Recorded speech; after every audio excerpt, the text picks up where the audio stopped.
கடவுள் முருகப்பெருமானின் வீடுகளில் இரண்டாம் படை வீடாக விளங்குகிறது திருச்செந்தூர் சுப்பிரமணிய சுவாமி கோயில். கடற்கரையோரம் அமைந்துள்ள முருகனின் இந்த தலம் பக்தர்கள் மட்டுமல்லாமல் சுற்றுலா பயணிகளின் வருகையாலும் நாளுக்கு நாள் நிரம்பி வழிகிறது.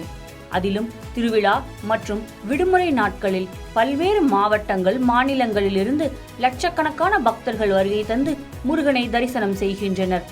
பக்தர்களின் வருகையை கருத்தில் கொண்டு கடந்த 2022ஆம் ஆண்டு கோயிலில் 300 கோடி ரூபாய் மதிப்பில் பெருந்திட்ட வளாக பணிகள் தொடங்கப்பட்டன.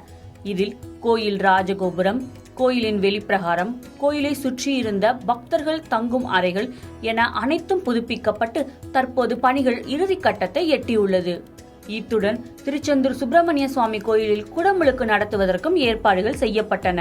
2009ஆம் ஆண்டுக்கு பிறகு ஜூலை 7ஆம் தேதியான நாளை திருச்செந்தூரில் குடமுழுக்கு விழா நடைபெற உள்ளது. 15 ஆண்டுகளுக்கு பிறகு நடைபெறும் குடமுழுக்கு விழா என்பதால் பல்வேறு நாடுகளில் இருந்தும் 10 லட்சத்திற்கும் அதிகமான பக்தர்கள் வருகை தருவார்கள் என்று எதிர்பார்க்கப்படுகிறது. பக்தர்கள் வசதிக்காக கோயில் நிர்வாகம், மாவட்ட நிர்வாகம் சார்பில் பல்வேறு ஏற்பாடுகளும் செய்யப்பட்டுள்ளன. மேலும் கோயிலுக்கு வருகை தர உள்ள பக்தர்களின் பாதுகாப்பு வசதிக்காக சுமார் 6000த்திற்கும் மேற்பட்ட போலீசார் பல்வேறு மாவட்டங்களில் இருந்தும் திருச்செந்தூரில் குவிக்கப்பட்டுள்ளனர். குடமுழுக்கு விழாவை முன்னிட்டு கடந்த 1ஆம் தேதி முதல் கோயிலின் ராஜகோபுரம் அருகே 8000 சதுர அடியில் பிரம்மாண்டமான யாகசாலைகள் அமைக்கப்பட்டு 76 குண்டங்களில் யாகசாலை பூஜைகள் நடந்து வருகின்றன. தொடர்ந்து நாளைய தினம் காலையில் விழாவின் சிகர நிகழ்ச்சியான குடமுழுக்கு விழா நடைபெற உள்ளது. நாளை காலை 5 மணிக்கு சிறப்பு யாகசாலை நடைபெறுகிறது. சரியாக 6:15க்கு கடம் புறப்பாடு நடைபெறுகிறது.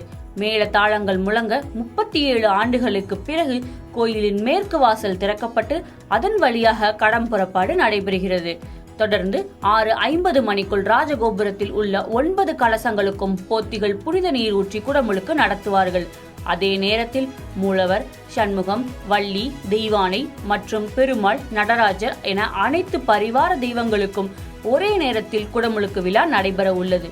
கோயிலில் கூட உள்ள லட்சக்கணக்கான பக்தர்களுக்கும் கடற்கரை பகுதியில் சில சிறப்பு ஏற்பாடுகள் செய்யப்பட்டுள்ளன. அதன்படி 50,000த்திற்கும் மேற்பட்ட பக்தர்கள் அமர்ந்து குடமுழுக்கு விழாவை நேரடியாக காண்பதற்கு ஏதுவாக 65 இடங்களில் LED திரைகள் அமைக்கப்பட்டுள்ளன.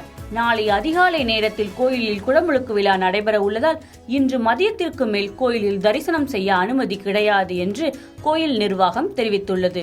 மேலும் நாளைய தினம் குடமுழுக்கு விழா நிறைவடைந்த பிறகு பல்வேறு பூஜைகளும் நடக்க உள்ளன.